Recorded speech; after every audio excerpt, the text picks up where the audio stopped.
मेरा नाम अक्षय है। आज मैं आप लोगों को एक ऐसी लड़की की कहानी सुनाने जा रहा हूँ जो शायद अपने होशो हवास से बेगानी थी, अपने बारे में कुछ नहीं जानती थी, मगर उसने मुझे जो अपने बारे में बताया और उसके साथ जो हुआ वो बिल्कुल भी ठीक नहीं हुआ था।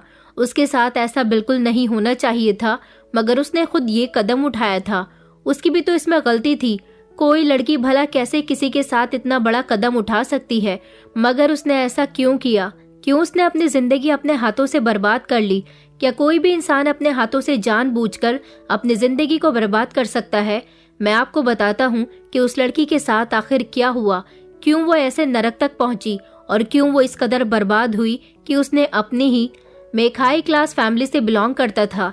पिछले 7 सालों से मैं यहाँ लंदन में आया हुआ था पढ़ाई करने के लिए, अपने परिवार से दूर, अपने घर से दूर। अपनी पढ़ाई पूरी करने के लिए यहाँ से मुझे कामयाब होकर ही वापस जाना था। मेरी जिंदगी का एक मकसद था।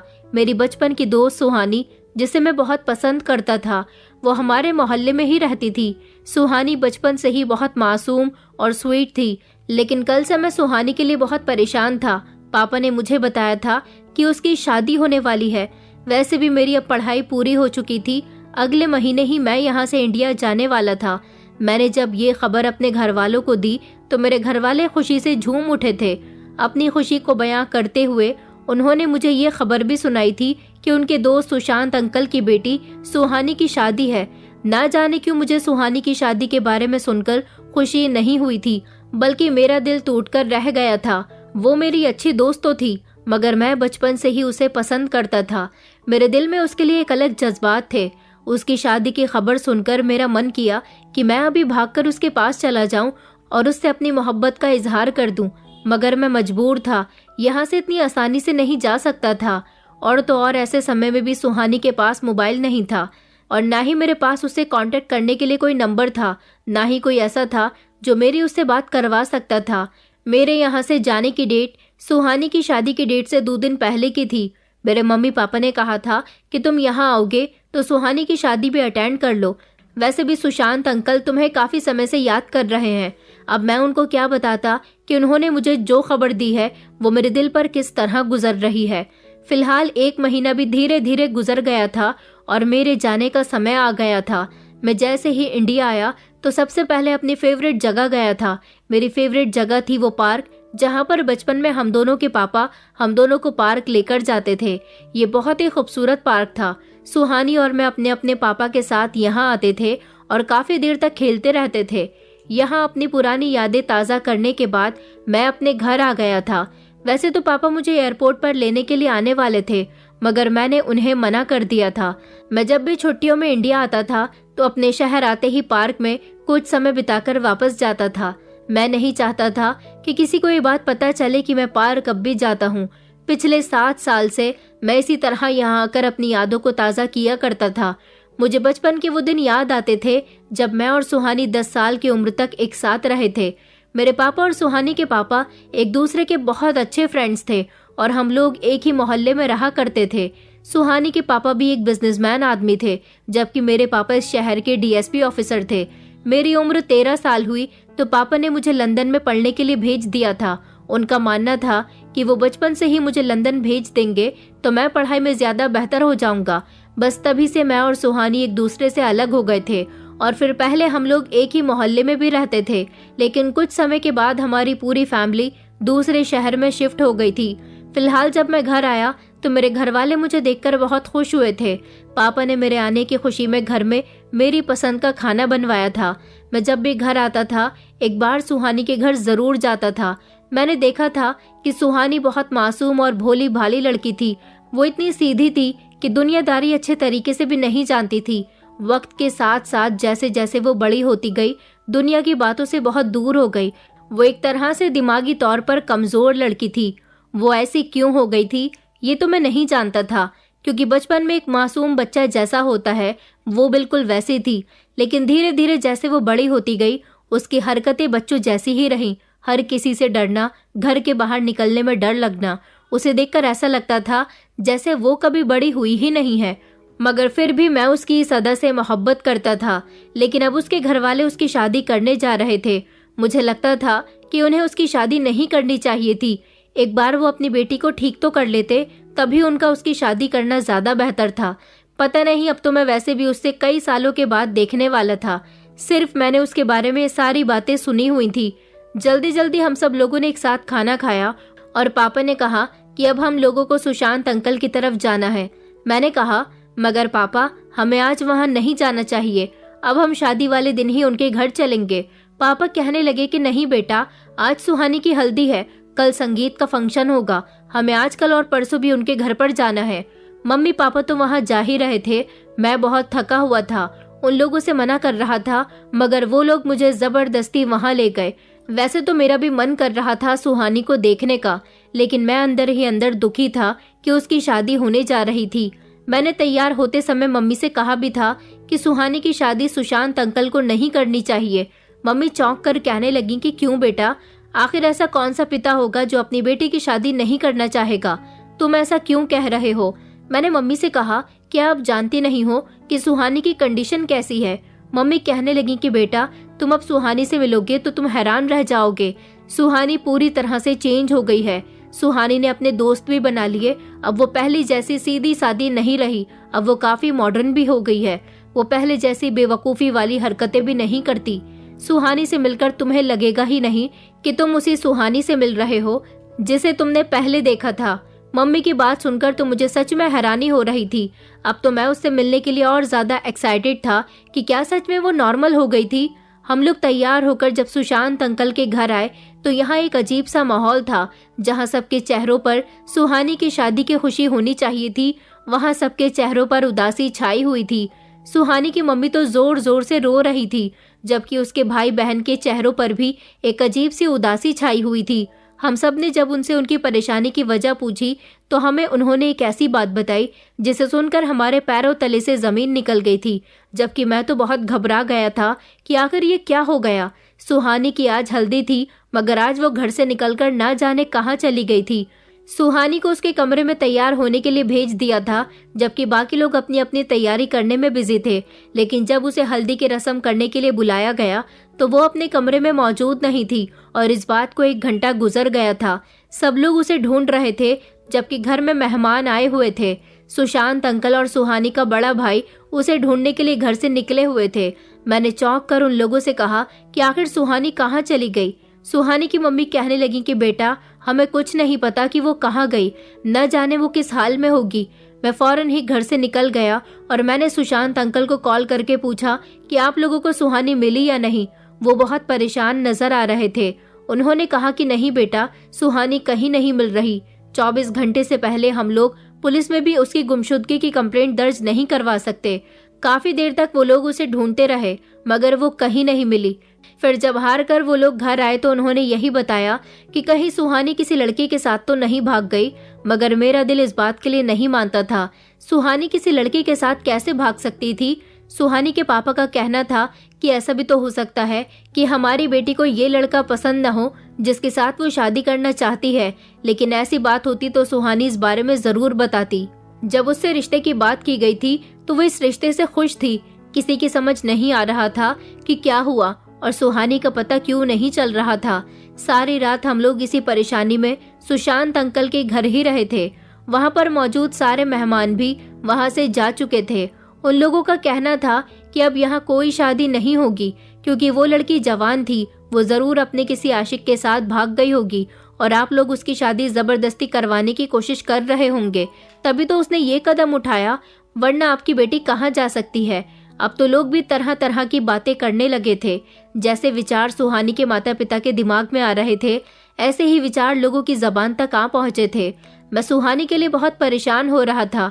24 घंटे भी पूरे हो चुके थे, मगर वो अभी तक घर नहीं आई थी। पुलिस में भी उसकी गुमशुदगी की कंप्लेंट दर्ज करवा दी गई थी। पुलिस भी उसे हर जगह तलाश करती रही, मगर उसका कोई सुराग नहीं मिल रहा था। 2 दिन इसी तरह से गुजर गए। सुहानी की शादी जिस लड़के के साथ होने वाली थी, उसके साथ अब नहीं हो सकी थी। एक तरह से मैं दिल ही दिल में खुश भी हो रहा था कि सुहानी की शादी इस लड़के के साथ नहीं हो सकी। उसके ससुराल वालों को सब कुछ बता दिया गया था। उन लोगों को बेहद गुस्सा आया था, क्योंकि उनका भी यही कहना था कि आप लोगों ने हमें धोखा दिया। जरूर आपकी बेटी किसी के साथ भाग गई होगी और आप लोगों ने हमें उसकी ऐसी हरकत के बारे में नहीं बताया। आपकी वजह से हमारी बहुत बेइज्जती होगी। लेकिन अब क्या हो सकता था, अब ये सब कुछ हो रहा था, कोई नहीं जानता था। जरूरी नहीं कि सुहानी किसी के साथ भाग गई, ऐसा भी तो हो सकता है कि वो किसी बड़ी मुश्किल का शिकार हो या किसी बड़ी मुसीबत में फंसी हुई हो। मेरा दिल नहीं मानता था कि वो जानबूझकर घर से भागी होगी। जरूर उसके साथ कुछ बुरा हुआ है, मुझे ही उसे अब तलाश करना होगा। उसका तो कोई दोस्त भी नहीं था जिससे मैं उसके बारे में कुछ पूछ सकता। फिर मुझे याद आया कि मुझे मम्मी ने बताया था कि इस दौरान सुहानी बदल गई थी, उसने अपने दोस्त भी बना लिए थे। मैंने फौरन ही इस बारे में सुहानी की छोटी बहन से पूछा, क्योंकि उसकी छोटी बहन भी जरूर उसके दोस्तों के बारे में कुछ न कुछ जानती होगी। उसकी छोटी बहन का नाम प्रिया था। प्रिया ने बताया कि सुहानी सच में इन दिनों बदल गई थी। पिछले 1 साल से वो इतनी ज्यादा बदली हुई थी कि घर में सब लोग उसके लिए बेहद हैरान थे। उसने पापा से मोबाइल खरीदने की जिद की थी। उसने बताया था कि उसकी कुछ फ्रेंड्स बन गई हैं और वो लड़कियां कॉलेज की ही हैं। उसने अपना कपड़े पहनने का तरीका भी बिल्कुल बदल लिया था, यहाँ तक कि उसने अपनी बॉडी लैंग्वेज को भी बदल लिया था। ऐसा लगता ही नहीं था कि वो सुहानी है। सुहानी अब घर वालों के साथ कम समय बिताने लगी थी, वो रेगुलर कॉलेज भी जाने लगी थी। हम सब लोग यकीन नहीं कर पा रहे थे, जो हम देख रहे हैं वो सब सही है। सुहानी ने खुद को पूरी तरह से चेंज कर लिया था, यहाँ तक कि वो सोशल मीडिया अकाउंट भी इस्तेमाल करने लगी थी। कॉलेज में उसका ज्यादा मन लगने लगा था। कौन लड़कियां उसकी दोस्त थीं ये तो मैं नहीं जानती, मगर वो लड़कियां कभी हमारे घर नहीं आईं, ना ही हम में से किसी ने उनको देखा है। सुहानी ने उन लड़कियों के बारे में 1-2 बार बात की थी। प्रिया की पूरी बात सुनने के बाद मुझे एक अंदाजा तो हो गया था कि सुहानी के सोशल मीडिया अकाउंट थे और उसके सोशल मीडिया अकाउंट से ही मैं उसके दोस्तों का पता लगा सकता था कि आखिर इसका कौन कौन दोस्त है। शायद उसके दोस्तों को उस बारे में कुछ पता हो। मैंने अपने लैपटॉप पर उसका सोशल मीडिया अकाउंट निकाला और उसके फॉलोवर्स चेक करने लगा। उसकी फॉलोवर्स लिस्ट में मैंने देखा था कि बहुत सारे लड़के थे, मगर अब मुझे कुछ भी करके सुहानी का सोशल मीडिया अकाउंट हैक करना था। ये काम मैं नहीं कर सकता था। पुलिस वैसे भी सुहानी की तलाश कर रही थी। ये सोशल मीडिया अकाउंट सुहानी को ढूंढने में हमारी काफी मदद कर सकता था। इसलिए मैंने पुलिस को सुहानी के सोशल मीडिया अकाउंट के बारे में बताया। पुलिस ने अपने हैकर्स के थ्रू सुहानी का सोशल मीडिया अकाउंट हैक कर लिया था, जिसके जरिए हमें पता चला कि सुहानी की कुछ लड़कों के साथ चैटिंग भी थी। वो चैटिंग मैंने पढ़ी तो बड़ी ही अजीब सी चैटिंग थी। भले ही सुहानी ने लड़कों के साथ चैटिंग की थी, मगर उस चैटिंग में मैंने देखा था कि वो लड़के सुहानी से फ्लर्टिंग की बातें कर रहे थे, लेकिन उसमें उसका कोई भी ऐसा मैसेज नहीं था जो ये बात प्रूफ कर सके कि सुहानी भी उनकी फ्लर्टिंग को बढ़ावा दे रही थी, बल्कि वो नॉर्मली बात कर रही थी जिस तरह अनजान लोग एक दूसरे से बातें करते हैं। उन लोगों की बड़ी ही अजीब सी चैटिंग थी। 2-3 लड़कों से सुहानी की चैटिंग हो रखी थी। उसमें कुछ लड़कियां भी थी जिन जिन लड़कों से सुहानी ने बातें की थी, जिसमें एक लड़की का अकाउंट नेहा सक्सेना के नाम से था तो दूसरी लड़की का नाम अंजलि भारद्वाज के नाम से था। ये दोनों ही लड़कियां सुहानी की कॉलेज वाली दोस्त थीं, मगर ये लड़के कौन थे ये मेरी कुछ समझ नहीं आ रहा था। फिलहाल पुलिस ने इन लड़कों की तलाश जारी रखी थी, जबकि इन लड़कियों की इन्फॉर्मेशन भी निकाली जा रही थी कि ये लड़कियां कहाँ रहती हैं और ये जरूर सुहानी के बारे में कुछ जानती होंगी। इन लड़कियों के अलावा सुहानी का और कोई भी दोस्त नहीं था, यहाँ तक कि वो अपने भाई बहन से भी ज्यादा बातचीत नहीं करती थी। बस उसकी बहन हमेशा उस पर नजर रखती थी। 3-4 दिन गुजर गए तो पुलिस ने बताया कि उन लड़कियों के बारे में भी पता चल गया जो सुहानी के दोस्त हैं। उन लड़कों के बारे में भी पता चल गया जिनकी सुहानी से सोशल मीडिया अकाउंट पर चैटिंग हुई थी। वो इसी शहर के लड़के हैं। उनमें से एक लड़के को पुलिस ने अपनी हिरासत में भी ले लिया था। जब उस लड़के से पूछताछ की गई तो वो बहुत झूठ बोलने की कोशिश कर रहा था, लेकिन पुलिस समझ जाती है कि कौन कितने प्रतिशत सच बोल रहा है और कितने प्रतिशत झूठ। पुलिस वालों को उस लड़के पर कुछ शक हुआ था, इसलिए उन्होंने अपने तरीके से जब उससे पूछताछ की तो उसने पुलिस को एक ऐसी बात बताई जिसे सुनकर हम सब के होश उड़ गए थे। सुहानी कहाँ थी वो ये बात बहुत अच्छे से जानता था। जब उस लड़के ने हमें पूरी बात बताई तो हम अपने कानों पर विश्वास नहीं हो रहा था। सुशांत अंकल तो इस समय गुस्से से आग बबूला हो गए थे। उस लड़के ने हमें अपने बाकी साथियों के बारे में भी बताया। उन लड़कियों को भी हिरासत में ले लिया गया था। उनसे भी पूछताछ हुई तो उन्होंने भी डर की वजह से अपनी सारी सच्चाई उगल दी थी। उसी लड़के ने अपने बाकी सारे साथियों का नाम भी बता दिया और फिर उन लोगों ने हमें सुहानी कहाँ है उस जगह का नाम बताया। जब हम पुलिस के साथ वहां पहुंचे तो हमें सुहानी वहां बड़ी गंभीर हालत में मिली थी। उसे जल्द से जल्द वहां से निकाल कर अस्पताल में एडमिट करवाया गया। वहां ना जाने कब से वो कैद थी और वहां ना जाने उसके साथ क्या क्या हुआ था। पुलिस अपनी तहकीकात कर रही थी। उन सभी लड़कों को अरेस्ट कर लिया गया था, लेकिन मैं इधर सुहानी के लिए इतना परेशान था कि मैं लगातार सुहानी के साथ अस्पताल में ही रहा। वो पिछले 2 दिन से बेहोश थी और अभी भी उसको होश नहीं आ रहा था। डॉक्टर ने बताया कि उसकी कंडीशन बहुत सीरियस है, उसे होश आने में समय लग सकता है। आधे घर वाले अस्पताल में थे और आधे घर वाले पुलिस स्टेशन के चक्कर लगा रहे थे, क्योंकि आरोपी अभी भी सारी सच्चाई उगलने को तैयार नहीं थे। उन्होंने अपनी मारपीट के बाद इतना तो बता दिया था कि सुहानी कहाँ है, मगर उन्होंने उसके साथ क्या क्या किया उसके बारे में अभी कुछ नहीं बताया था।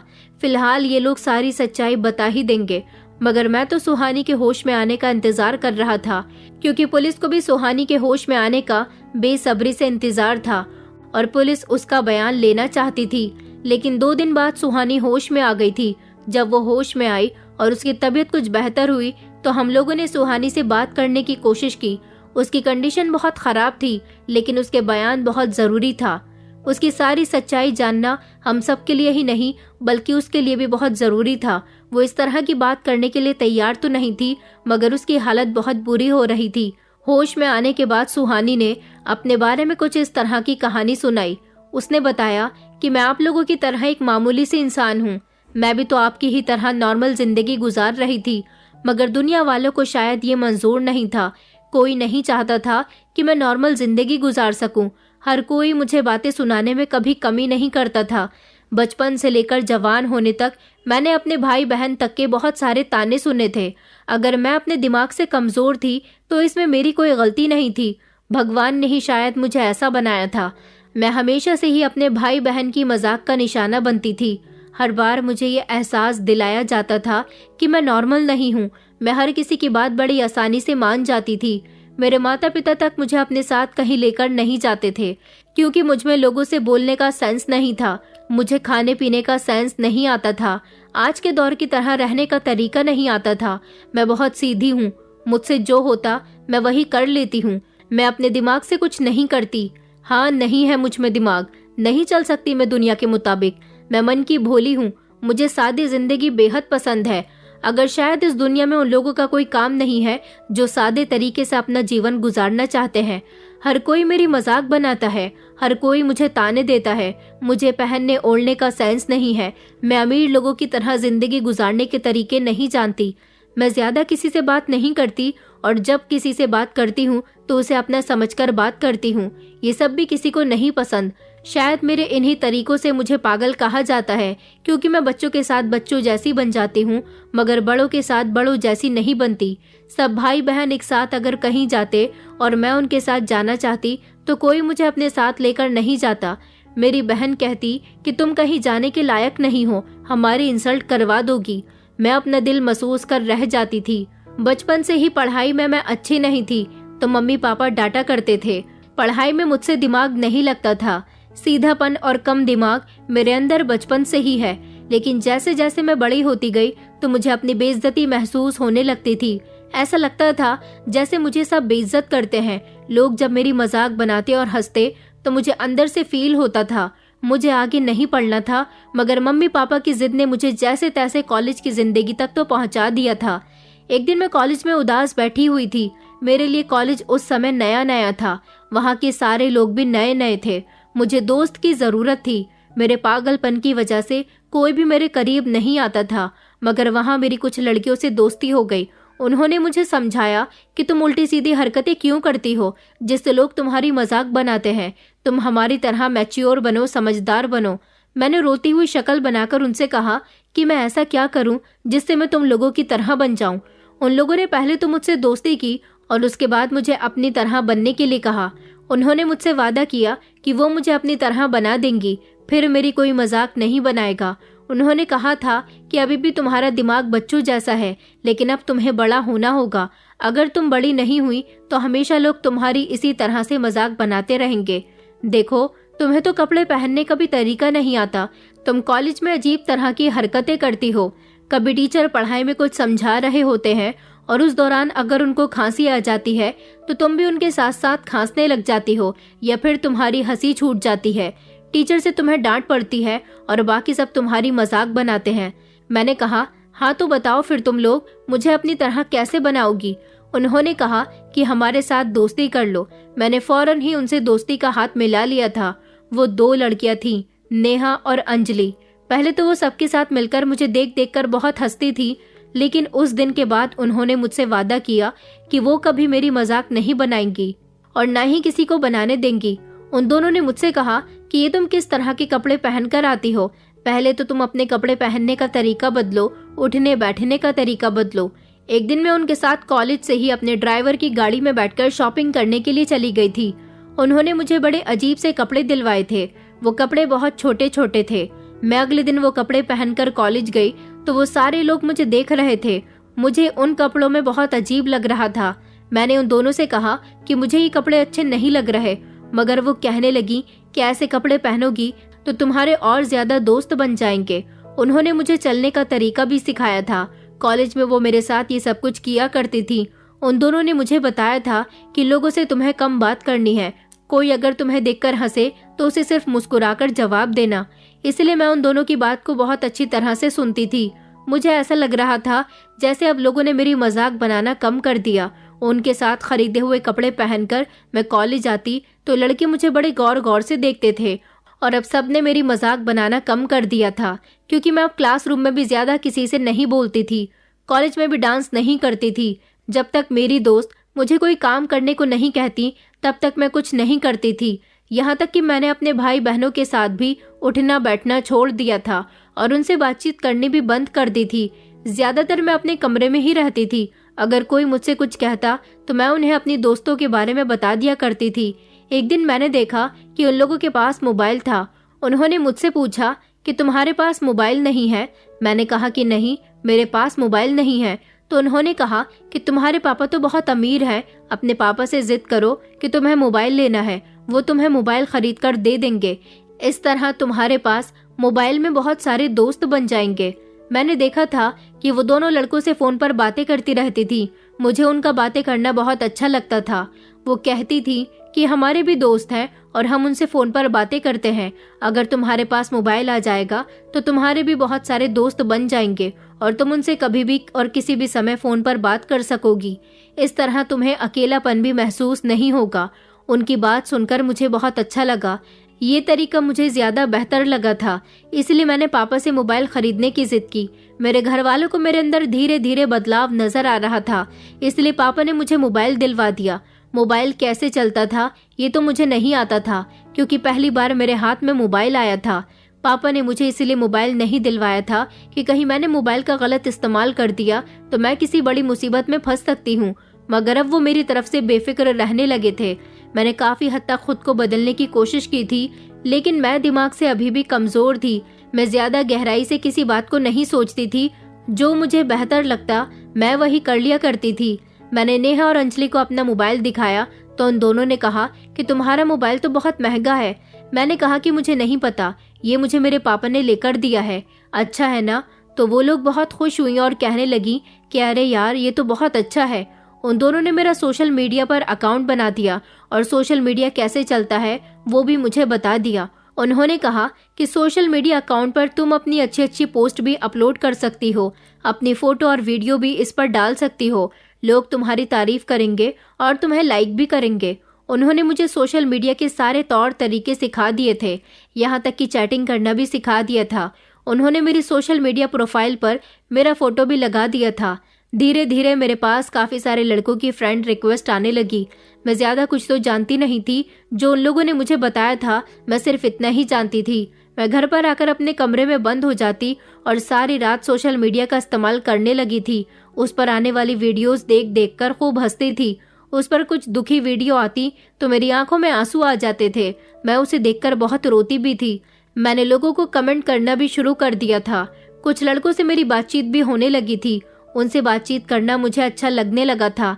अगर मुझसे कोई लड़का मेरी फोटो मांगता तो मैं उसे फौरन ही अपने फोटो क्लिक करके दे दिया करती थी। एक दिन मैंने एक लड़के की वीडियो देखी। वो लड़का हमारे कॉलेज का ही था। हमारे कॉलेज की कुछ लड़कियां उसे पसंद करती थी। वो बहुत सारी वीडियो बनाकर डालता था।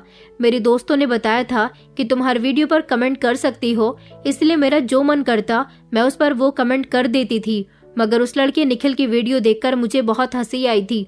उसकी वीडियो पर किसी ने कमेंट नहीं किया था, इसलिए मैंने उसकी वीडियो पर कुछ गलत कमेंट कर दिया, क्योंकि अक्सर जब मैं किसी लड़के को अपनी फोटो भेजती तो वो भी मुझे जो कमेंट किया करते थे और उसका मतलब मैं नहीं जानती थी। कुछ 2-3 लड़के और थे जो मुझसे प्यार मोहब्बत की बातें किया करते थे, मगर मैं उनकी बातों का मतलब कभी नहीं समझी थी। वो मुझे जैसा कहता मैं वैसा कर लिया करती थी। वो अगर मुझसे आई लव यू बोलने को कहते तो मैं बदले में उन्हें आई लव यू भी बोल देती थी। वो मुझे बता देते कि ऐसा कहने से प्यार बढ़ता है और दोस्ती मजबूत होती है, तो मैं बात बात पर उन्हें आई लव यू बोलती थी। सोशल मीडिया का इस्तेमाल करके मुझे बहुत अच्छा लगता था। ऐसा लगता था जैसे अब मेरी कोई मजाक नहीं बनाता और मेरे बहुत सारे दोस्त बन गए हैं। अब कोई मुझसे दूर भी नहीं भागता। कॉलेज में हर किसी को मैंने अपने पास ऐड कर रखा था। अपने दोस्तों को अपनी हर बात बताया करती थी। अगले ही दिन वो मुझसे पूछ लेती थी कि कल तुम्हारी किस नए लड़के से दोस्ती हुई। एक दिन मेरे दोस्तों ने कहा कि तुम अपने घर कॉल करके बोल दो, आज तुम्हें घर आने में देर हो जाएगी। मैंने उनके कहने के मुताबिक मम्मी को कॉल करके बोल दिया था कि मैं घर देर से आऊंगी। मम्मी ने मुझसे बदले में ये भी नहीं पूछा कि तुम्हें देर क्यों हो जाएगी, क्योंकि मुझे इस घर में कोई सीरियस नहीं लेता था। हर कोई मुझसे दूर रहना ही पसंद करता था। एक माँ के लिए अपनी हर औलाद बराबर होती है, लेकिन मैं अपनी माँ के लिए वो औलाद थी जो मुझसे अपनी जान छुड़ाना चाहती थी, जिन्हें अपनी वो बेटियां पसंद है जो टैलेंटेड है और नॉर्मल है। फिलहाल मैंने खुद को काफी मॉडर्न भी कर लिया था। मेरे दोस्तों ने कहा था कि अच्छे से कपड़े पहनकर आना। मैं अच्छे से कपड़े पहनकर उनके साथ चली गई थी। वो लोग मुझे बार में ले गई थी। वहाँ सारे लड़के लड़कियां आपस में डांस कर रहे थे।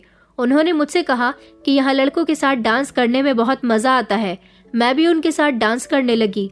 थोड़ी ही देर गुजरी तो मेरे सोशल मीडिया अकाउंट वाला एक लड़का विहान और उसके साथ 2 लड़के राहुल और पंकज भी साथ थे। वो दोनों मुझसे सोशल मीडिया पर बातें किया करते थे। वो लोग भी वहाँ पर आ गए और उन्होंने मेरे साथ खूब मिलकर डांस किया। पंकज मुझे बहाने से अपने साथ एक तरफ ले गया। उसने मुझे सिगरेट पीने के लिए दिया, मगर मैंने उसे मना किया। उसने कहा कि इसे पीकर बहुत मजा आता है, एक बार पीकर तो देखो। मैंने जैसे ही सिगरेट मुंह से लगाया तो मुझे खांसी उठने लगी थी, मगर वो जबरदस्ती मुझे सिगरेट पिलाने लगा। उसी समय नेहा मेरे करीब आई और मेरा हाथ पकड़कर मुझे डांस करने के लिए ले गई। बार में उस समय निखिल भी आया हुआ था। वो दूर से खड़ा हुआ मुझे देख रहा था।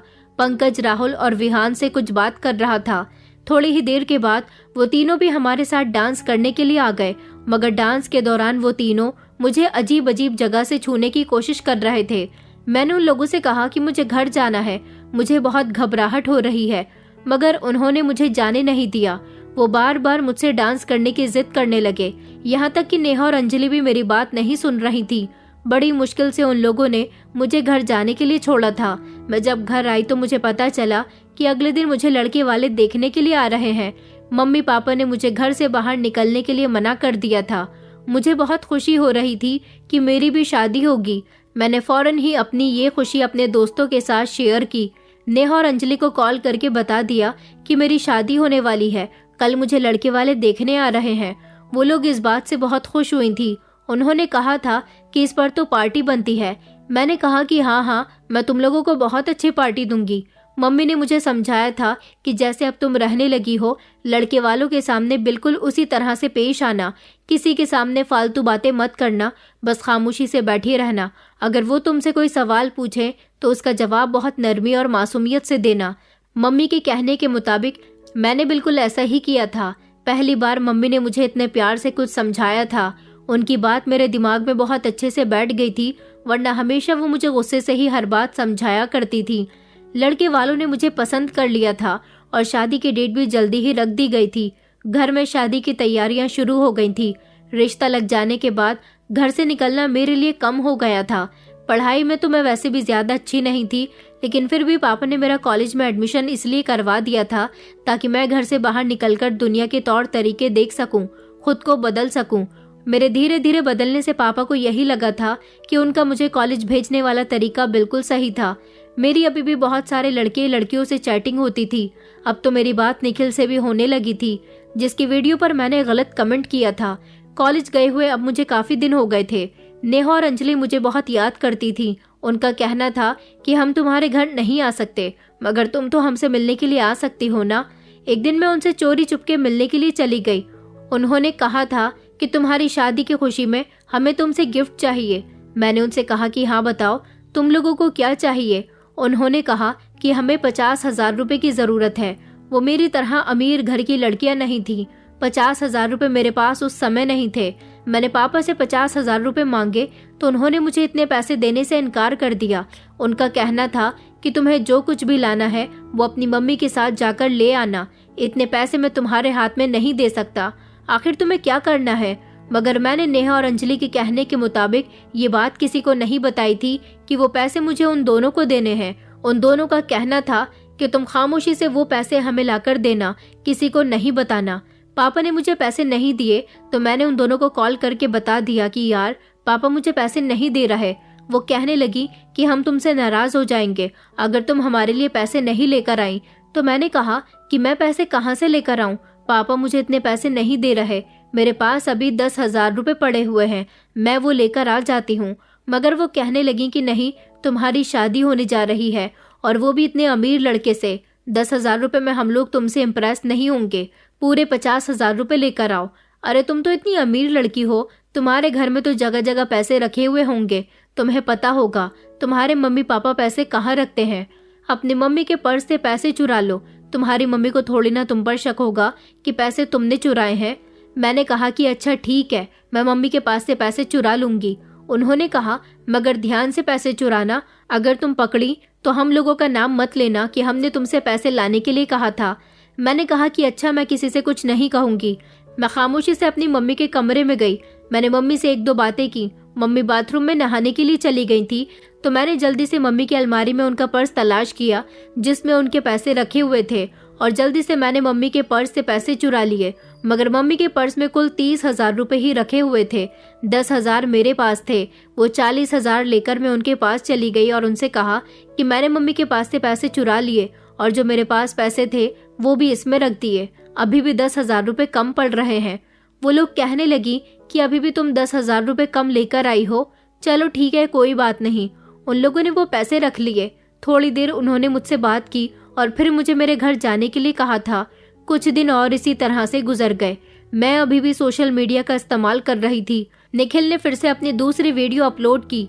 मैंने हर वीडियो की तरह उसकी इस वीडियो पर भी बहुत ही गलत कमेंट किया था।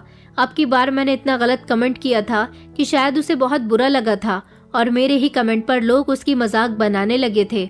मैं तो ऐसी ही थी, मैं जैसा लोगों को करते हुए देखती थी खुद भी वैसा ही करने की कोशिश करती थी। उस दिन मेरी हल्दी का दिन था जब नेहा ने मुझे कॉल की। वो मुझसे कहने लगी कि यार तुम इतने दिनों से कहाँ हो, हम सारे दोस्तों ने तुम्हारे लिए बैचलर पार्टी रखी है, चलो जल्दी से घर से बाहर निकल कर आओ, हम लोग तुम्हें लेने के लिए आ रहे हैं। मैंने कहा कि आज मेरी हल्दी है और मैं तैयार हो रही हूँ। वो कहने लगी कि अरे हमने तुम्हारे लिए इतने प्यार से बैचलर पार्टी रखी है, अगर बैचलर पार्टी में तुम नहीं होगी तो पार्टी अधूरी रहेगी। मैं उनके कहने में बड़ी आसानी से आ गई और मैं उसी समय घर से निकल गई। उस समय सब लोग अपने अपने कामों में बिजी थे, इसलिए मुझे कोई नहीं देख सका। मैं उन लोगों के साथ चली गई थी, मगर वो लोग मुझे जहाँ लेकर गई थी वहाँ बैचलर पार्टी नहीं हो रही थी, जबकि एक मामूली सा खंडर था। मुझे यहाँ पर आकर डर लगने लगा। मैंने उनसे कहा कि तुम लोगों ने यहाँ पार्टी रखी है, तो वो हंसने लगी। तभी वहाँ पर निखिल, पंकज, राहुल और विहान भी आ गए। मैंने कहा कि चलो पार्टी शुरू करते हैं। सब लोग आ गए हैं। तभी निखिल जोर जोर से हंसने लगा। वो धीरे धीरे चलता हुआ मेरे करीब आया और उसने मेरे मुंह पर एक जोरदार थप्पड़ मार दिया। वो कहने लगा कि ये मेरी बेइज्जती का बदला है जो तुम 2 बार मेरे साथ कर चुकी हो। तुम्हारी हिम्मत कैसे हुई मेरी वीडियो पर गलत कमेंट्स करने की? तुम्हें नहीं पता कि तुम्हारे गलत कमेंट करने से सब लोग मेरा कितना मजाक बना रहे हैं। आज तक किसी की इतनी हिम्मत नहीं हुई जो मेरी मजाक उड़ा सके। मैं जल्दी से नेहा के पीछे जाकर छुप गई। मैंने कहा कि देखो नेहा, ये मुझे मार रहा है। मगर नेहा ने मेरा हाथ पकड़कर मुझे निखिल की तरफ धकेल दिया और कहने लगी कि ये रहा तुम्हारा शिकार, अब हमें हमारे पैसे दे दो। निखिल ने उन दोनों लड़कियों को अपनी जेब से निकालकर पैसे दिए और वो दोनों वहां से जाने लगी। मैं उनसे कहने लगी कि अरे तुम लोग कहाँ जा रही हो, मुझे भी अपने साथ लेकर चलो। मगर उन दोनों ने मेरी एक न सुनी और वो दोनों मुझे वहां छोड़कर वहां से चली गईं। मैं चीखती रही, चिल्लाती रही। निखिल ने मेरा हाथ मजबूती से पकड़ लिया और कहने लगा कि तुझे तो आज मैं अपनी बेइज्जती का मजा बहुत अच्छे तरीके से चखाऊंगा। मेरी समझ नहीं आ रहा था कि वो मेरे साथ क्या करना चाहता है, मगर उसका बिहेवियर मेरे साथ अच्छा नहीं था। वहां पर राहुल, पंकज और विहान भी मौजूद थे। वो लोग एक तरफ खड़े हुए थे। उन्होंने निखिल से कहा कि तुम आखिर इसके साथ क्या करना चाहते हो और हमें यहाँ पर क्यों बुलाया है। निखिल कहने लगा कि तुम लोग यहाँ पहरा दो, जरा मैं इसके साथ अपना बदला पूरा करके आता हूँ। वो मुझे एक कोने में ले गया और वो मुझे उस कोने में ले जाने के बाद मेरे साथ जबरदस्ती करने लगा। मैं जोर जोर से रो रही थी, मगर उनमें से कोई भी मेरी मदद के लिए नहीं आया, बल्कि निखिल ने मेरी इज्जत खराब कर दी और मैं अपनी किस्मत को रो रही थी। उस समय मुझे अपनी सारी बेवकूफ़ियों पर अफसोस हो रहा था। निखिल जब मेरी जिंदगी बर्बाद करने के बाद उन तीनों के पास गया तो वो तीनों कहने लगे कि हमें तुमने यहाँ पहरे के लिए बुलाया था। बात तो ये तय हुई थी कि यहाँ पार्टी हो रही है और तुम इस पार्टी के हमें पैसे दोगे, मगर अब हमें पैसों के साथ साथ वही सब कुछ करना है जो तुमने भी किया, क्योंकि हम लोगों की डील में ये बात शामिल नहीं हुई थी। तुमने कहा था कि तुम सिर्फ सुहानी को तंग करना चाहते हो, मगर अब तुमने बहुत गलत कर दिया। इस सब में हम सब फंस सकते हैं, तो क्यों ना हम सब भी वही करें जो तुमने किया। विहान के ऐसा कहने पर राहुल और पंकज ने भी उसकी हाँ में हाँ मिलाई थी और फिर एक एक करके उन तीनों ने भी मेरी इज्जत खराब कर दी। मेरी हालत बहुत खराब हो गई थी। 2 दिन तक उन लोगों ने मेरा इस्तेमाल किया। मुझे वहां पर कैद करके और मेरे हाथ पैरों को बांधकर रखा गया। लेकिन फिर जब उन्हें लगने लगा कि मैं भूखी प्यासी और अधमरी हालत में काफी लाचार हो चुकी हूँ और अब मैं किसी भी समय इस दुनिया से जा सकती हूँ, तो वो लोग मुझे वहां पर छोड़कर चले गए। उनका मानना था कि मैं यहाँ बंधे बंधे मर जाऊंगी और कोई मुझे यहाँ इस खंडर में तलाश करने के लिए नहीं आएगा, मगर मेरी जिंदगी अभी बाकी थी, इसलिए आप लोगों ने मुझे आकर बचा लिया। ये कहकर सुहानी बुरी तरह से तड़प तड़प कर रोने लगी। सुहानी का कहना था कि ये सब कुछ आप लोगों की वजह से हुआ है, मगर हमारे समाज में कई लड़के लड़कियां ऐसे होते हैं जो बहुत सीधे और मासूम होते हैं, जो दुनिया की तेज रफ्तार को नहीं पकड़ पाते और वक्त से पीछे चलते हैं, जिन्हें दिखावा बिल्कुल पसंद नहीं होता, सादा मिजाज होता है, जिन्हें शो ऑफ करना नहीं आता, लेकिन दुनिया वाले उन्हें ताने दे देकर जहनी मरीज बना देते हैं। मेरे साथ बचपन से लेकर जवानी तक यही तो हुआ। माँ बाप कहीं साथ लेकर नहीं जाते कि ये तो लोगों के सामने हमारी नाक कटवा देगी। भाई बहन मुंह नहीं लगाते, कहते कि मैं उनके दोस्तों में उनकी इंसल्ट करवा दूंगी। ये दुनिया ही है जिनकी मिसाल दे देकर हमें समझाया जाता है कि 4 लोग देखेंगे तो क्या कहेंगे, ऐसा मत करो वैसा मत करो। उसे ढेर सारे ताने दे देकर और बातें सुनाकर एक तरह से जिद्दी बना देते हैं। माँ बाप क्यों नहीं समझते कि हर बच्चा अपने आप में अलग होता है, उसकी अपनी एक अलग पहचान होती है। और मेरे माँ बाप ने भी मुझे कभी नहीं समझा कि मैं क्या चाहती हूँ। जब मैं उनके मुताबिक न बन सकी तो उन्होंने किसी सामान की तरह एक तरफ को डाल दिया और ऐसे में उस इंसान को अपने आप से ही नफरत होने लगती है। एक तरह से सुहानी बिल्कुल ठीक कह रही थी। अगर हमारे आसपास कोई सुहानी की कंडीशन जैसा लड़का या फिर लड़की मौजूद है तो हमें उसे सपोर्ट करना चाहिए, ना कि उनको ताने सुनाने चाहिए। सुहानी की कहानी सच में बहुत गंभीर थी। उसके माता पिता उसकी पूरी कहानी सुनने के बाद शर्मिंदगी महसूस कर रहे थे कि उन्होंने अपनी बेटी का ध्यान क्यों नहीं रखा। उसकी बेबस जिंदगी को और ज्यादा बेबस बना दिया। पुलिस भी और हम सब लोग भी सुहानी की कही हुई एक एक बात को अच्छी तरह से सुन चुके थे। सुहानी के सारे आरोपियों को गिरफ्तार कर लिया गया था। उनको कड़ी से कड़ी सजा दी गई थी। सुहानी जो अभी तक जिंदा थी, मगर उसकी आंखों में जो जज्बात थे वो खत्म हो चुके थे। एक मैं था जो अपने दिल में उसके लिए आज भी मोहब्बत लेकर बैठा हुआ था। सुहानी कुछ दिन बाद जब रिकवर होकर घर वापस आई तो मैंने अपने पेरेंट्स से कहकर उसके लिए रिश्ता भेज दिया था। हालांकि मेरे घर वालों को मेरा ये फैसला पसंद नहीं आया था, मगर मेरा मानना था कि उस जैसी लड़की को अगर हम जीने का मौका नहीं देंगे तो फिर वो दोबारा से बिखर जाएगी। और मैं तो उससे प्यार करता था। इतना सब कुछ हो जाने के बाद भी मैं उससे प्यार करता हूँ। सुहानी ने मेरा रिश्ता जाने पर इनकार कर दिया था, लेकिन मैंने उसे मना लिया। मैंने उसे अपनी मोहब्बत का यकीन दिलाया। वो पूरी तरह से टूट गई थी, मगर मैंने उसे संभाला, जितना हो सके उसे तसल्ली दी। और उस हादसे के बाद से सुहानी दिन ब दिन नॉर्मल होती गई और आज तक सुहानी मेरे साथ नॉर्मल है। आज इस बात को 7 साल गुजर गए। मेरी पत्नी के साथ मेरी जिंदगी बहुत अच्छी गुजर रही है। मैंने उसे एक तरह से दोबारा जिंदगी वापस दे दी और फिर मुझे भी तो मेरी मोहब्बत मिल गई। जितना हो सके हमें ऐसे लोगों का साथ देना चाहिए, ना कि उन्हें ताने सुनाकर उनकी जिंदगी को उनसे नफरत महसूस करवानी चाहिए। कभी कभी इंसान अपने अंदर के दर्द को इस अंदाज में छुपाता है कि दूसरे उसकी हकीकत को जान नहीं पाते और वो बस अपने आप को बेहतर दिखाने की कोशिश करता है। मेरे दिल में एक अजीब सा एहसास है, जैसे वो अभी भी किसी और रास्ते की तलाश में है। मेरी पत्नी, जो शायद मेरे साथ रहती तो है, मगर अपने आप को और ज्यादा बेहतर बनाने की कोशिशों में लगी रहती है। मैंने उसे समझाने की बहुत कोशिश की है कि तुम जैसी भी हो, मेरे लिए बहुत अच्छी हो। मुझे तुम इसी तरह से अच्छी लगती हो, तुम्हें मेरे लिए बदलने की कोई जरूरत नहीं है। दोस्तों, उम्मीद करती हूँ आपको हमारी कहानी पसंद आई होगी। कहानी पसंद आई है तो वीडियो को लाइक करें, चैनल पर नए हैं तो चैनल को सब्सक्राइब करें और हाँ, नोटिफिकेशन बेल को जरूर दबाएं ताकि अगली अपडेट सबसे पहले आपको मिले।